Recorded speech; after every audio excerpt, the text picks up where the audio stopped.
हमारे शाह प्रभारी जावेद अख्तर साहब और हम ही सभी लोगों ने मिलकर एक निर्णय लिया।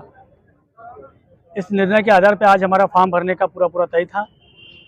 फॉर्म भरने के लिए हम लोग एकजुट भी हो चुके थे, लेकिन जो आज भारतीय जनता पार्टी सेकुलरिज्म की बात कर रही है और नागपुर शहर के अंदर में जो कहती है कि हम सभी समुदाय के इस बार वोट लेंगे, लेकिन आज उनके फॉर्म भरते हुए माननीय नितिन जी गडकरी के कार्यकर्ता और नेतागण के बीच में जिस तरीके से संसद के अंदर में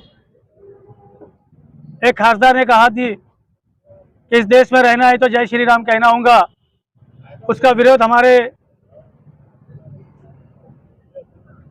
ऑल इंडिया मजलिस इत्तेहादुल मुस्लिम के अध्यक्ष बैरिस्टर अवैसी साहब ने जिसका विरोध किया था। आज उसी तरीके से वो गुंज जो हमारे को फॉर्म भरते तब दिखी गई कि एक ही आवाज़ निकली यहाँ पर में, जय श्री राम जय श्री राम जय श्री राम। जो आज गडकरी जी और जो बाकी उनके लोग कहते हैं कि नागपुर शहर के अंदर में गडकरी जी सभी समुदाय के लोगों को लेकर चलने का काम करेंगे और करते रहेंगे, तो आज फॉर्म भरने के दिन ही उन्होंने ये दिखा दिया कि हम हिंदुत्ववादी है, हिंदुत्व की बात करेंगे और हिंदुत्व के एजेंडे के ऊपर में ही इलेक्शन लड़ेंगे।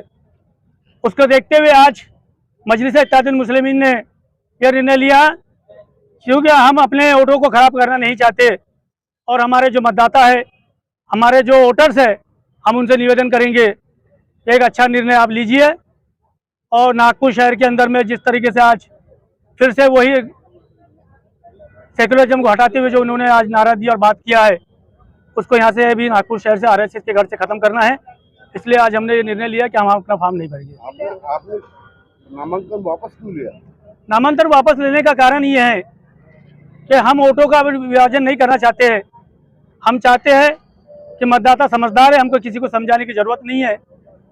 कि हम भी मीडिया के माध्यम से कुछ दिनों से देख रहे हैं कि समाज के माध्यम से दिखाया जा रहा है कि मुस्लिम समुदाय बीजेपी को 70% वोट देने वाली है।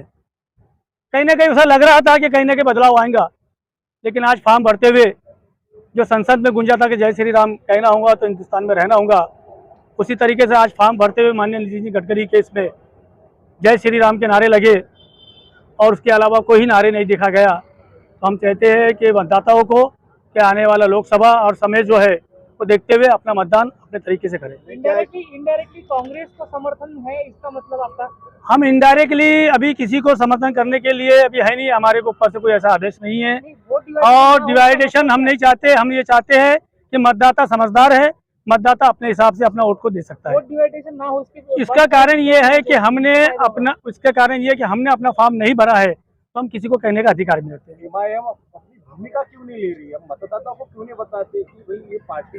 MIM बहुत जल्दी अपनी भूमिका लेंगी। एक पत्र प्रदर्शन के माध्यम से हमको दिखेगा तो हम कहीं ना कहीं उसको जो है हमारे वरिष्ठों के माध्यम से हमारे पूरे पदाधिकारियों के साथ अभी बैठेंगे। आज का पहला दिन है, इसके बाद सभी विधानसभा के माध्यम से बैठ के हम एक मीटिंग शहर की बुलाकर एक निर्णय जरूर लेंगे। सर, आपका नाम और आपका? मैं सलीम खान, MIM उत्तर नागपुर अध्यक्ष और नागपुर शहर लोकसभा से इच्छुक था, उम्मीदवारी के लिए फॉर्म भरे थे। नहीं, लेकिन इसके पीछे सर कोई मतलब प्रेशर वगैरह था जब आप नामांकन वापस ले लिए हो?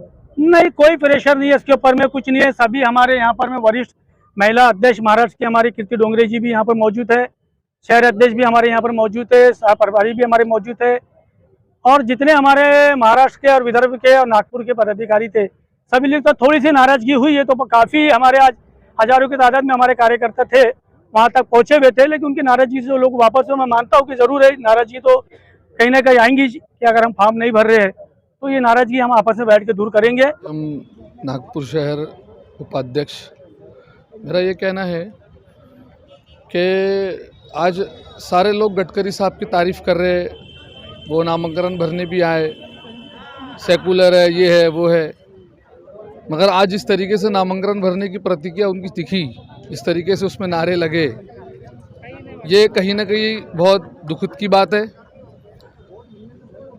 इसी के पत्रिकन से हमारे जो वरिष्ठ नेता जो लोग हैं उन्होंने डिसाइडेड किया है कि नागपुर शहर में हम लोकसभा चुनाव नहीं लड़ेंगे। डोंगरे मैडम है हमारे साथ में, आइए उनसे हम और बारीकी से जानते हैं कि क्यों इन्होंने मतलब AIMIM ने क्यों वापस नाम लिया है। चूँकि दो प्रबल दावेदार यहाँ पर मैदान में उपस्थित हैं और वापस लेने में ही समझदारी है, क्या कहेंगे आप? सबसे पहले तो जो आप बोल रहे रामटेक लोकसभा से, तो वो चर्चाएं चल रही थी, फिक्स नहीं हुआ था। तो चर्चा जब होती है तो एक प्रॉपर सॉल्यूशन जब तक नहीं होता है, डिस्कशन पे सॉल्यूशन नहीं मिलता है, तब तक वो चर्चाएं चलती रहेगी। तो आने वाले विधानसभा भी है, तब भी ये चलेगा ना, कोई ना कोई फैसला हो जाएगा। तो फॉर्म भरे गए नहीं थे रामटेक के लिए। रही बात नागपुर की, तो जो वरिष्ठ लोग होते हैं तो उनका एक कैलकुलेशन होता है, तो वो कैलकुलेशन उस हिसाब से वो करते हैं। और जहाँ पे हमारे जो पिछले बार लोकसभा के चुनाव में दूसरे पायदान पे रहे या तीसरे पायदान पे रहे हैं, उनको अगर हमने पूरा एनर्जी के साथ, अब हमारी यहाँ पूरी टीम वहाँ जाके पूरे एनर्जी के साथ अगर वहाँ दम लगाए तो हो सकता है हम दूसरे से पहले पे आ जाए, है ना, या तीसरे से पहले पे आ जाए। तो ये कुछ कैलकुलेशन को मद्देनज़र रखते हुए हो सकता वरिष्ठों ने ये निर्णय लिया है और यहाँ के लिए रुकवाया होगा। उसके बाद ये अगर यहाँ रुका है तो इसका ये कहीं भी मतलब कोई भी पार्टी ना निकाले कि हम लेके बैठे हैं या हमने कोई चीज़ की, तो हम बता दें कि हमारे या फिर मतलब डर गए हो। हाँ, या डर गए हैं। देखो, जो चीज़ ना नीचे जाती है ना तो वो बाउंस बैक बहुत फास्ट करती है, ये प्रकृति का नेचर है। और अगर हम अभी पीछे रुके हैं तो याद रखना हम दोबारा दुगनी स्पीड के साथ में आने के लिए हम पीछे आए। तो ये कहीं पे भी नहीं, आपको ये बार ये मौका मिल रहा है तो मैं तो करती हूँ कि आपको पूरे जोशो शोज के साथ में खुद आइए, लड़िए और जीत के दिखाइए। हम अपनी शुभकामनाएं दे रहे हैं ना उसको।